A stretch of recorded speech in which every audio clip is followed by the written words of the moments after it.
I মেয়ে, তুমি এখনো এখানে বসে আছো? যাওনি কেন? তোমাকে কি গার্ড দিয়ে গলা ধাক্কা দিয়ে বের না করা পর্যন্ত তুমি যাবে না? আচ্ছা ঠিক আছে, আমি বুঝতে পেরেছি। আমার ছেলের সেবা করার যে নাটক তুমি করেছো সেটার পুরো মূল্য না নিয়ে তুমি যাবে না। বুঝতে পেরেছি। এই এখানে অনেকগুলো টাকা আছে আর এখানে চেক আছে, যে অ্যামাউন্ট লেখা আছে 7 পুরুষ ধরে শুয়ে বসে খেতে পারবে। এখন দয়া করে বিদায় হও, নাকি গার্ডকে ডাকবো? কি? আমি এবারে ছেড়ে কোথাও যাব না, ফারহান না আসা পর্যন্ত কোথাও যাব না। ইস কি কথা, কোথাও যাবে না সে?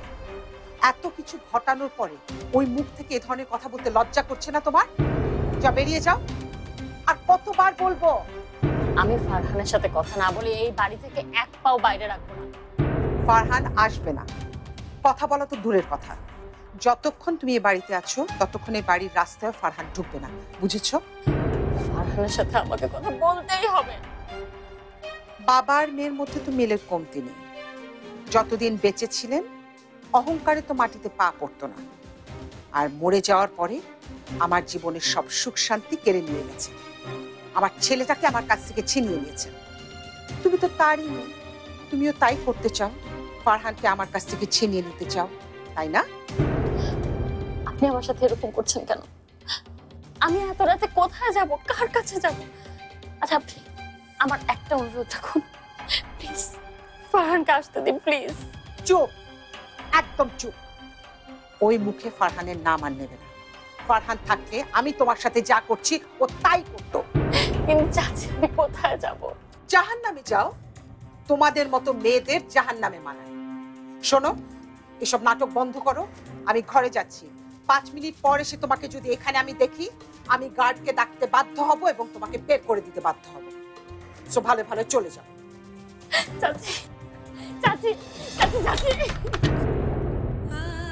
চাচি, দরজাটা খুলে না, এত রাতে কই যাব? প্লিজ দরজাটা খুলে।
হ্যাঁ আন্টি।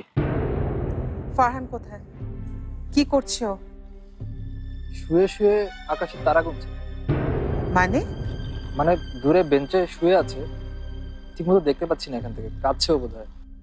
আমি তোকে ফোন করলাম, ও তো ফোন রিসিভ করছে না। আন্টি আন্টি আন্টি আপনি কেন অযথা টেনশন করছেন বলুন তো? ভাইয়া ভালো আছে, মানে এই সিচুয়েশনে যতটা ভালো থাকা যায় আর কি। আচ্ছা ঠিক আছে, তুমি ওর সাথে থেকো, আর আমি এদিকটা সামলে উঠেছি।